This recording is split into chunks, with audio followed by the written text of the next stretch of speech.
Sunday lunch at Mom's house had become a monthly tradition that I'd started to dread. Not because of the food, Mom made excellent roast chicken, but because it had evolved into a tower showcase of everything my sister Michelle had accomplished versus everything I apparently hadn't. This particular Sunday in November was no different. I arrived at 1 p.m. sharp in my 12-year-old Honda Civic, parking behind Michelle's brand new BMW X5 and her husband Brad's Tesla Model S. The driveway looked like a luxury car commercial, except for my dented sedan that had seen better decades. "There's our little penny pincher," Michelle announced as I walked through the door. Her voice carried that particular tone of sisterly affection, mixed with condescension, that I had grown accustomed to over the years. Mom greeted me with a hug and the usual worried expression. "Rachel, honey, you look tired. Are you eating enough?" "I worry about you trying to make ends meet on that tiny salary." "I'm fine, Mom," I replied, hanging my coat in the closet next to Brad's $3,000 designer jacket and Michelle's collection of designer purses that probably cost more than most people's monthly rent. The living room was its usual stage for Michelle's success story. Brad was sprawled on the leather sectional, scrolling through his phone and occasionally chiming in about his latest real estate ventures. Michelle was curled up in the armchair wearing what I recognized as a $400 sweater, discussing her promotion to senior marketing director at the advertising firm where she had worked for 6 years. "So, the Peterson account alone is worth $2.3 million annually," she was telling Mom as I settled onto the couch. "They specifically requested me to handle it because of my track record with luxury brands." "That's wonderful, sweetheart," Mom beamed. "What about you, Rachel? How are things at your... What is it you do again?" This was the question I had been dreading. For the past 8 years, I had been deliberately vague about my work. Partly because it was complicated to explain, and partly because I had grown tired of the skeptical looks whenever I tried to describe what I actually did. "I work in financial services," I said, which was technically true. "Still at that little credit union?" Michelle asked, not looking up from her phone. "That's sweet. It's nice that you found something stable, even if it doesn't pay much." I didn't bother correcting her assumption. 8 years ago, when I had first started working in finance, I did indeed work at a credit union for exactly 6 months while I was learning the business from the ground up and building relationships with potential investors. But explaining that I had since founded Cascade Capital Management, one of the most successful private equity firms on the West Coast, seemed pointless when my family had already decided I was struggling financially. "The important thing is that you're making ends meet," Brad added helpfully, finally looking up from his phone. "Not everyone needs to be wealthy to be happy." This from a man whose idea of financial struggle was having to choose between the Mercedes and the Porsche for his weekend car. Lunch was served in the dining room, where the conversation continued its predictable pattern. Michelle and Brad discussed their recent vacation to Italy, their plans to renovate their kitchen, and Brad's latest real estate investment, a commercial property in downtown Seattle that he was converting into luxury condos. "The construction loan alone is $4.2 million, Brad said, cutting into his roast chicken with obvious satisfaction. "But the projected returns are incredible. We're looking at 8-figure profits when each unit sells." "That's amazing," Mom said, clearly impressed. "You two are just so good with money." Michelle smiled modestly. "Brad has such a good eye for investments. The property was actually in foreclosure. Some family business that couldn't make their mortgage payments. We got it for 60 cents on the dollar." I continued eating quietly, trying not to think about the fact that I had probably financed Brad's construction loan through one of my fund's real estate investment vehicles. Cascade Capital managed $8.3 billion in assets, and commercial real estate was one of our primary focuses. The odds that his project was funded by my money were actually quite high. "What about you, Rachel?" Brad asked, apparently feeling generous enough to include me in the conversation. "Any big financial plans?" "Maybe saving up for a new car." He glanced toward the window where my Honda was visible in the driveway. "The car runs fine," I said simply. "Well, that's practical," Michelle said, though her tone suggested she found my practicality rather sad. "Though at some point you might want to consider an upgrade. Image matters, especially if you want to advance in your career." "My career is going well," I replied. Is it, though? Michelle set down her fork and fixed me with the kind of concerned look usually reserved for interventions. Rachel, I say this because I love you, but you've been working at the same level for years. You're 34 years old, still driving a car from 2011, still living in that tiny apartment, still shopping at discount stores. There's nothing wrong with being frugal, Mom said gently, though her tone suggested she agreed with Michelle's assessment. Frugal is one thing, Michelle continued, but at some point you have to invest in yourself if you want to get ahead. Look at Brad and me. We spent money on the right clothes, the right car, the right connections. That's how you signal to people that you're successful. Brad nodded sagely. It's all about perception in business. If you look like you're struggling, people assume you are struggling. I looked around the table at my family. Mom with her worried expression, Michelle with her designer everything and her conviction that success was measured by visible consumption, Brad with his easy confidence that came from never having to build anything from scratch. You're probably right, I said quietly. This seemed to encourage Michelle. She leaned forward, warming to her favorite subject. I could help you, you know. I have connections in finance, real finance, not just credit unions. My friend Stephanie works at a wealth management firm downtown. They're always looking for entry-level advisors. Entry-level, I repeated. Well, you'd have to start somewhere. You can't expect to jump straight into senior positions without the right background. But Stephanie says they provide excellent training, and the earning potential is really good for people who apply themselves. Brad nodded. Wealth management is where the money is. But you'd probably need to upgrade your wardrobe first. Clients won't take advice from someone who looks like she shops at Target. I do shop at Target sometimes, I admitted. Michelle and Brad exchanged a look that was equal parts pity and exasperation. Rachel, Michelle said gently, you're a smart woman. You deserve better than this. But you have to want better for yourself. You have to be willing to take some risks, make some investments, put yourself out there. Like what kind of investments? Well, start with your appearance. Get some professional clothes, maybe do something about your hair. Then think about your living situation.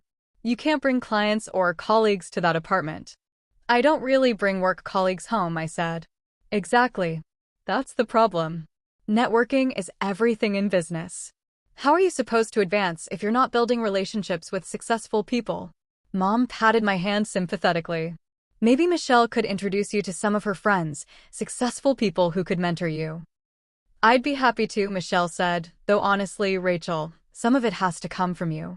You have to stop being so content with mediocrity. The word hung in the air like a challenge.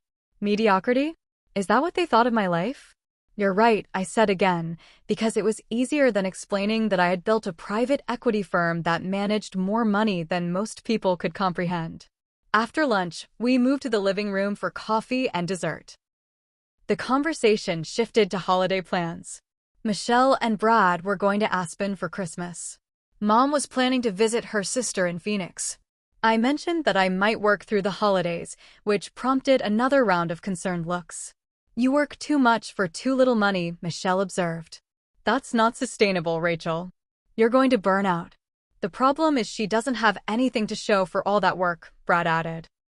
If you're going to put in long hours, at least make sure you're compensated properly. Maybe it's time to consider a career change, Mom suggested gently, something with more growth potential. I was about to respond when my phone buzzed with a text from my assistant. Chin Industries deal closed successfully. $340 million acquisition finalized. Congratulations. I glanced at the message and put my phone away, but Michelle had noticed the interruption.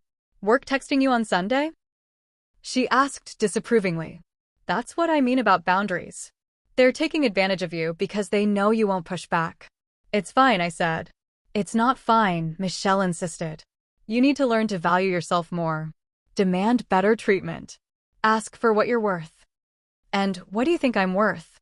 I asked, genuinely curious. Michelle considered this seriously.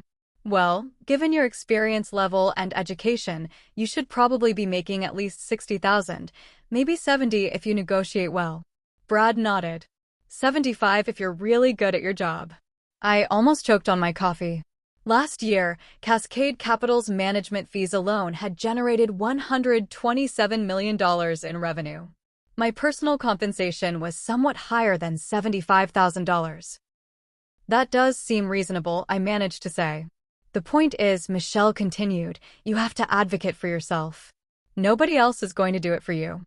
As the afternoon wore on, the conversation took an even more painful turn. Michelle started talking about her and Brad's financial planning, their investment portfolio, their retirement accounts, their plans to buy a vacation home in the San Juan Islands. We're on track to have a net worth of $2 million by age 40, Brad announced proudly. That's the goal anyway. Financial independence by 40, then maybe early retirement. $2 million sounds like a lot, Mom said, impressed. It's a good start, Michelle said modestly.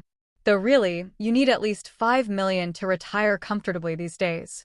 $10 million if you want to maintain a nice lifestyle. I nodded politely while mentally calculating that my personal net worth was currently sitting at just over $400 million, not counting my equity stake in Cascade Capital. What about you, Rachel?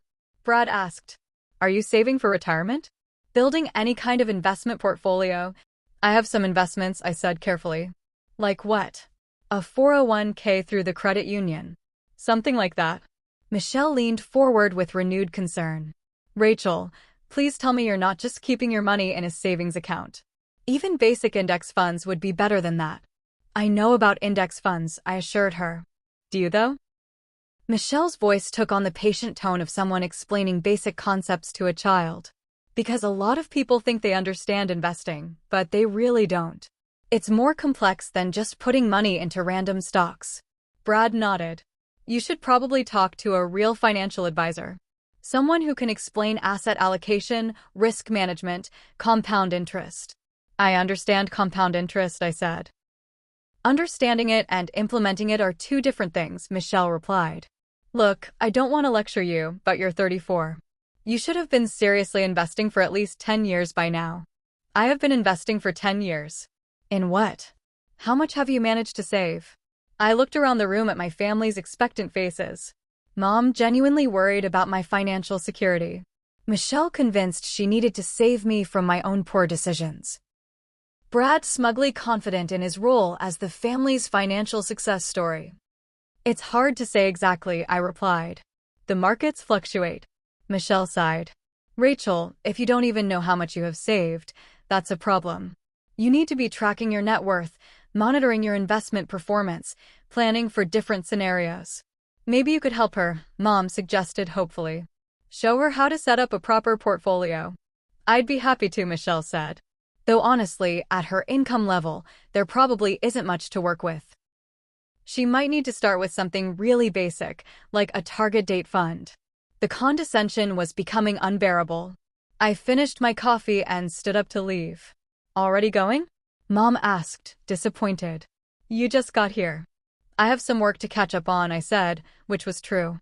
Sundays were usually when I reviewed investment reports and prepared for Monday morning strategy meetings. See? This is what I mean, Michelle said, following me to the door. You're working all the time, but you have nothing to show for it. That's not sustainable. As I was putting on my coat, Michelle grabbed my arm gently. Rachel, I'm serious about helping you. Let me introduce you to Stephanie at the wealth management firm. Maybe we can get you an interview. That's very kind of you, I said. And think about what we discussed. The clothes, the car, the apartment.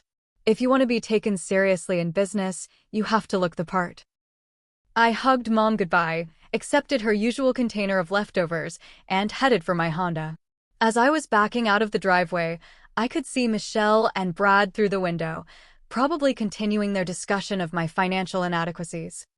The drive home took 20 minutes, during which I had 3 conference calls with investors in Singapore, London, and New York. Time zones were tricky when you managed global investment portfolios, but Sunday afternoons were often the only time to coordinate between Asian and European markets. My tiny apartment was actually a 3,200 square foot penthouse in one of downtown Seattle's most exclusive buildings, with floor-to-ceiling windows overlooking Elliott Bay. I had bought it 5 years ago through a holding company to maintain privacy, paying cash to avoid the complicated financial disclosures that would come with a mortgage application. I spent Sunday evening reviewing acquisition reports for Cascade Capital's latest deals. We were in the final stages of purchasing a chain of boutique hotels in California, negotiating the takeover of a struggling tech company in Austin, and considering a major investment in renewable energy infrastructure across the Pacific Northwest. Monday morning brought the usual rush of activity: market opens, conference calls, investment committee meetings. I was in my office on the 48th floor of the Columbia Center by 6 a.m., reviewing overnight developments in Asian markets and preparing for a 7 a.m. call with our Hong Kong partners. My assistant, Jennifer, knocked and entered with the morning's priority items: contracts that needed signatures, investor reports that required review, and a list of phone calls I needed to return. Also, she said, consulting her tablet, Michelle Thompson called the main line this morning. She said she's your sister and wanted to speak with you about a personal matter. I told her you were in meetings, but she seemed quite upset. I frowned. Michelle calling my office was unusual.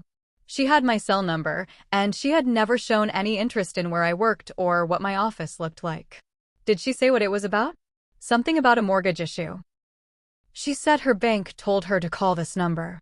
Understanding dawned slowly. I pulled up my personal investment tracking system and searched for Michelle's address. Sure enough, there it was, 847 Maple Street, Bellevue. Purchased 3 years ago for $890,000 with a mortgage of $712,000 from Pacific Northwest Bank. The mortgage that Cascade Capital had purchased as part of a distressed asset portfolio 6 months ago. The mortgage that was currently 3 payments behind and heading toward foreclosure proceedings. I had known about the investment, of course. I personally approved all major asset purchases, but I hadn't connected Michelle's address to the broader portfolio of underperforming loans we had acquired from Pacific Northwest Bank when they needed to clean up their balance sheet.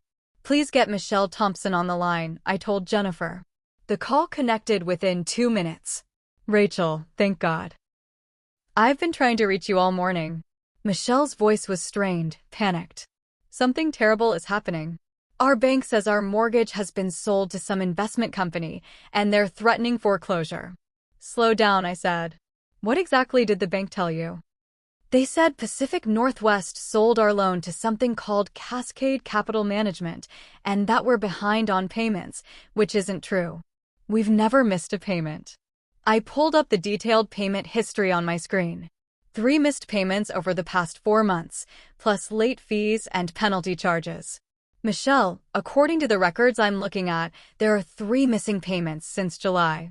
How would you know that? And why did they give me this number to call?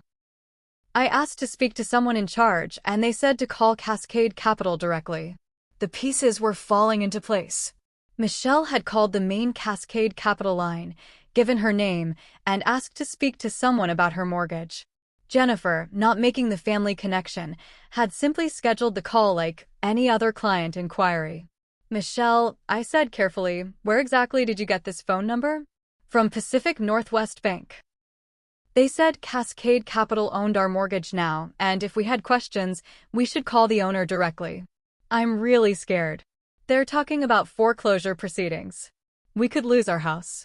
I was staring at the mortgage file on my computer screen. Michelle Thompson and Bradley Thompson, 847 Maple Street. Original loan amount $712,000. Current balance $687,000.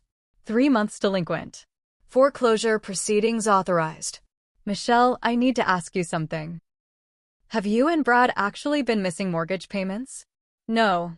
Well, maybe we were a little late a couple times, but we always paid. Brad's been dealing with some cash flow issues on his development project, so we had to juggle some payments, but we always caught up.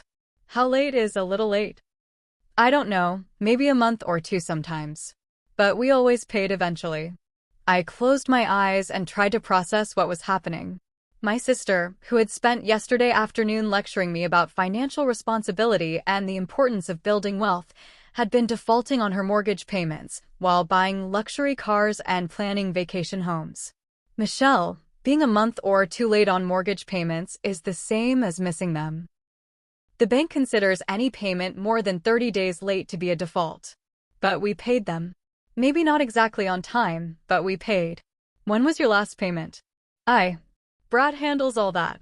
But I think it was maybe August or September. It was November. They hadn't made a payment in at least 2 months, possibly 3. Michelle, I need you to listen to me very carefully. You and Brad are in serious financial trouble. Your mortgage is in default, and you're facing foreclosure proceedings. That's why I'm calling. Can't you help us? You work in finance.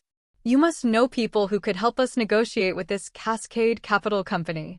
I stared out my office window at the Seattle skyline, trying to figure out how to explain that I was Cascade Capital, that I owned her mortgage, that I was the person she was asking me to negotiate with.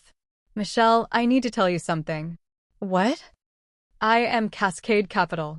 I'm the CEO and founder of Cascade Capital Management. The silence stretched so long I wondered if the call had dropped. That's not funny, Rachel. It's not meant to be funny. Cascade Capital Management is my company. I founded it 8 years ago. We manage $8.3 billion in assets, including your mortgage. That's impossible. You work at a credit union. I worked at a credit union for 6 months in 2016 while I was building Cascade Capital. I haven't worked for anyone else since then. More silence. Rachel, this isn't funny. I'm trying to save my house and you're making jokes. I'm not joking, Michelle. Google Rachel Thompson Cascade Capital if you don't believe me. I heard rapid typing, then a sharp intake of breath. Oh my God. Oh my God, Rachel, is this real? Are you really? It says here you're worth $400 million. The number fluctuates with market conditions, but that's approximately correct. This can't be real. Yesterday you said you couldn't afford gas money. No, yesterday you said I couldn't afford gas money. I agreed with you because it was easier than explaining that I choose to drive an old car and live modestly. But why? If you have all this money, why do you live like? Like what? Like someone who values things other than material possessions? Like someone who doesn't need to signal wealth through conspicuous consumption. Michelle's voice was barely a whisper. You own our mortgage. Cascade Capital owns your mortgage, along with about 300 others that Pacific Northwest Bank needed to sell to improve their balance sheet. Can you help us? I can explain your options. You're currently $18,347 behind in payments, plus penalties and fees. You can either bring the mortgage current by paying the full amount owed, or we can discuss a loan modification if you can demonstrate ability to make future payments. 18,000? We don't have 18,000. This was rich, considering Brad's Tesla probably cost more than that in options alone. What about the Italian vacation you took last month? The kitchen renovation you're planning? Brad's 8-figure real estate development. That's different. That's investment money. And your mortgage isn't an investment? Michelle was crying now. Rachel, please. You're my sister. Can you just forgive the debt or something? Michelle, this is a business. I have investors, fiduciary responsibilities, legal obligations. I can't just forgive debts because of personal relationships. But we're family.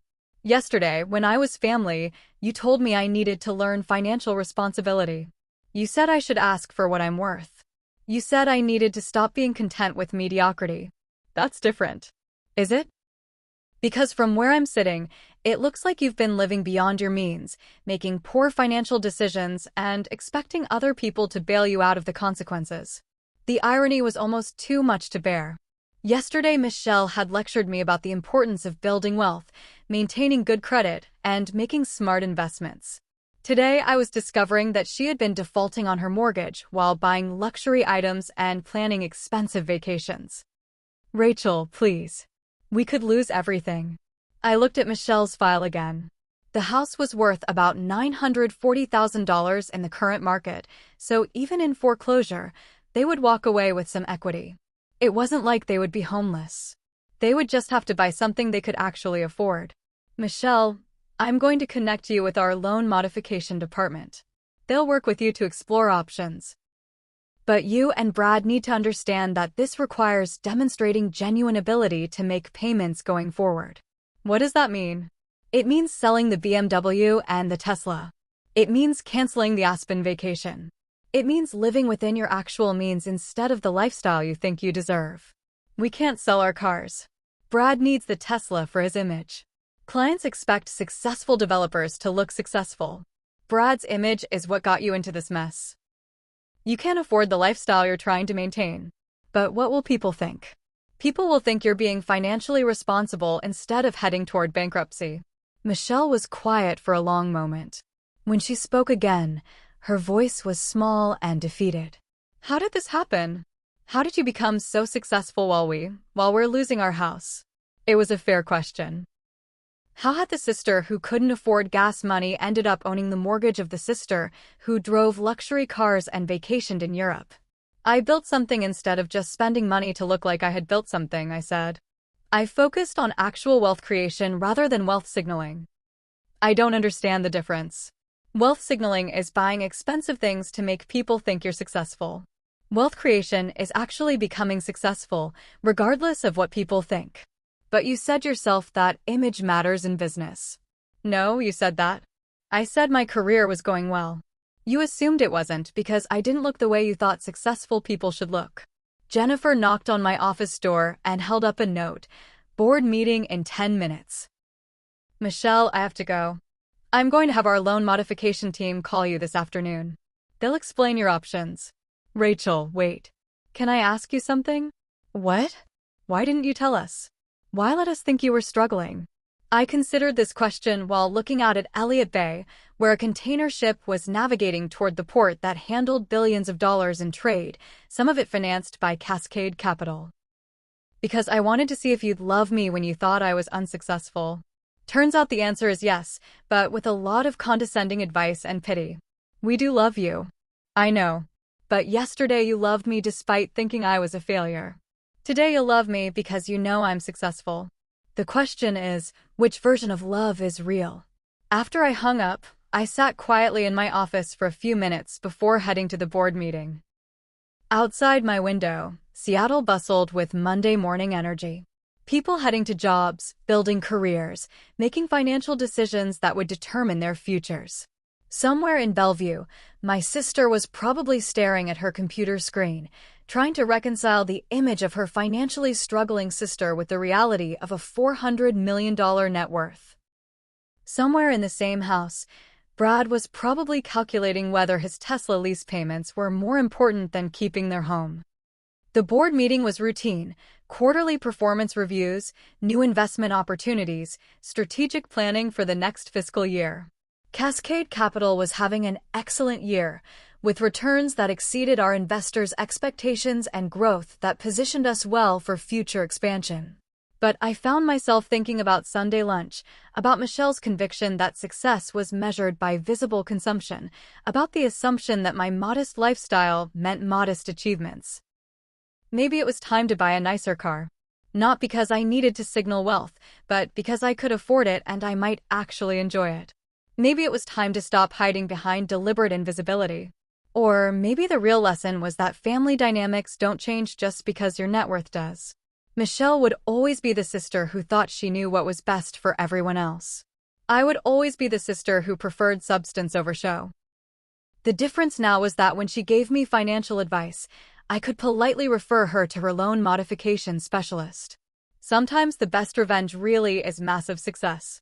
Especially when your family doesn't notice until you own their debt.